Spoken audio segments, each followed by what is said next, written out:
She is the best thing to come out of Kosovo since... Well, she's the best thing to come out of Kosovo. Whether it's a singer or an actor, she's always fabulous. It's Rita Ora!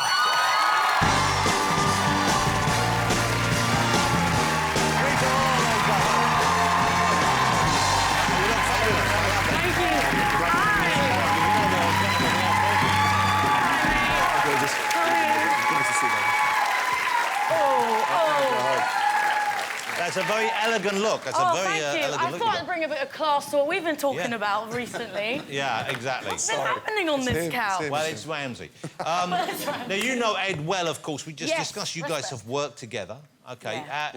We've known each other since we were 16. Wow. No, we were on the same management company way back when. Way back when. Okay. And, yeah, then he became a massive superstar and then wrote tunes, and I was like, this is such a tune. And then, actually, I'm surprised it took us this long to work together, but obviously he's busy. Do you know Gordon at all, though? Have you ever eaten at one of his restaurants? Well, actually, funny little story. I mean, I was wanting to. I mean, like everybody else that wants to go eat in a Ramsay restaurant, and then I just didn't get in. What happened? So listen to this. Well, basically, I don't think you know about this, obviously. No. Because he'll probably fire us or something. Well, he certainly used some language in their presence. No. I went in, I wasn't dressed the part. I walked in and I was like, oh, I'd love a little, like, meal, you know. And they just were like, no, this isn't happening. What were you wearing then? What did you consider? I was just wearing a trackie. I'm kind of like a tomboy, so I was usually just wearing like trackie, trainers, and I think that it was like a dress code or something. Damn. But you know what? One day, can I just ask now, can I come to one of your restaurants? Yes, you can. As my guest. There's the one at Heathrow that does the airplane. But for free, though. Yeah. Good, get in there, good dealings. Yeah. Was it closed? No? If I say, are they going to get in trouble? No, don't worry. I don't know, I don't believe you. What area was it in? I'm not saying anything. You helped, is this true, you helped Ed to find the house that he's in now? No, basically, I lived in a house that Ed now lives in, and obviously it was a house that I was renting out, couldn't afford it at the time. Major, beautiful place. And yeah, then I stayed there for a few months, and I was actually, when I left, I was like, you know what, I can now actually get it, and it was gone. To this one. Wow. But you think it's haunted, is that correct? I do have a haunted house. What do you mean, I do have a haunted I know, I have a cottage that a little girl lives in the attic. But a little ghost girl? Yeah, a little girl. Like, I have three people that have stayed there that don't believe in ghosts, and they've all seen her. And what do they see? They see her walking around, or...? Yeah, no, they just... When they sleep in the top room, and they wake up with her at the end of the bed, and there's three... I'm not even, like, joking. What's her name? Oh, man, I don't know. But it's basically the top room has a trapdoor in it, where the person hides, so it's It's from the 16th century, so people would go there when they were ill, and then they die, and then they get lowered down. And yeah, I've had, but the girl that cleans it refused to clean it anymore because she's seen it so many times. Really? Yeah. So she's seen the ghost. Have you seen the ghost? No, I'm not sleep. Fuck that, man. Let me ask you, though, about your childhood, because we've never really spoken about this, but your family, they came from what was Yugoslavia, I think, back then, and now, of course, it's Kosovo. The war was going on. Yeah. So you were here, and I guess you were a refugee family. I am, yeah. I'm a proud refugee, and I moved to London when I was 1. Was it tough? Did you feel like there was a stigma attached to where your family come from? Did you feel welcome? Did you feel comfortable? Yes, I was blessed. I had a great family. My mother couldn't really speak English then, but now she's a psychiatrist and works for the NHS, which is awesome. Wow. Yeah, and my dad owns pubs. Yeah.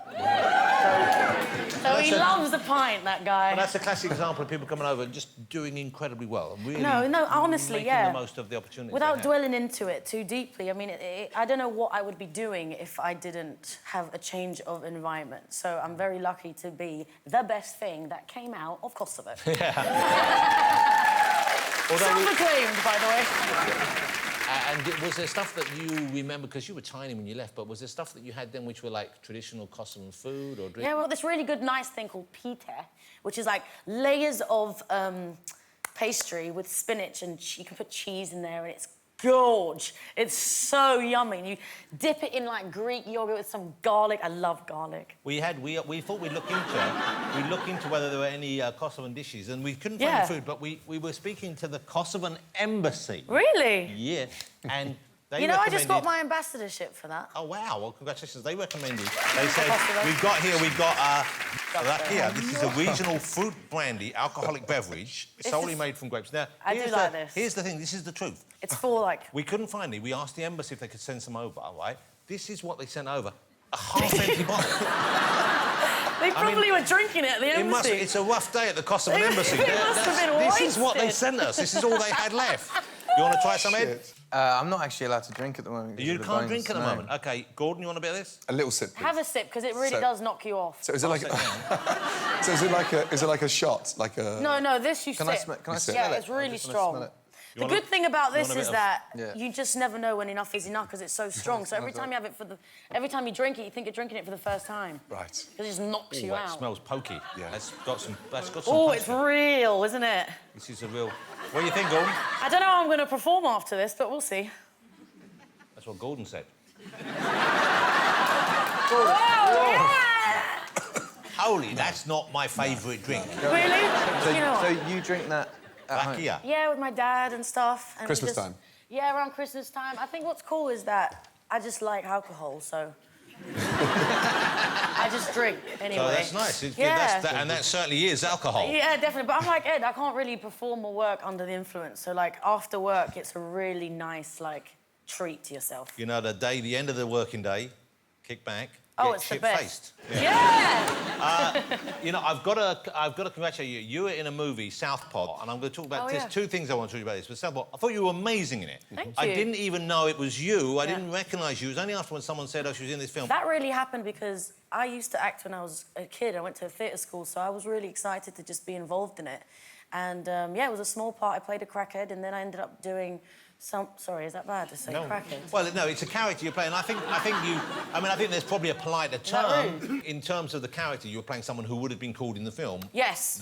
So therefore, it's a prostitute crackhead, to be specific. Well, you're not making it any better, Sorry. but with 2 kids. OK, so she's a very disadvantaged person in a difficult spot. Yeah. And then that elevated into doing the 50 Shades stuff. Yeah. And then I did just a really cool independent movie, actually, with the late Carrie Fisher, which was incredible. Yeah, and it was really sad because she actually passed away whilst we were filming it, so it was pretty difficult to kind of get back into the role of things. It must have been great working with her, though, wasn't it? Yeah, it was amazing. She was just... I think she was, you know, like, the whole thing was so incredible that working with her, I always just saw that character, you know.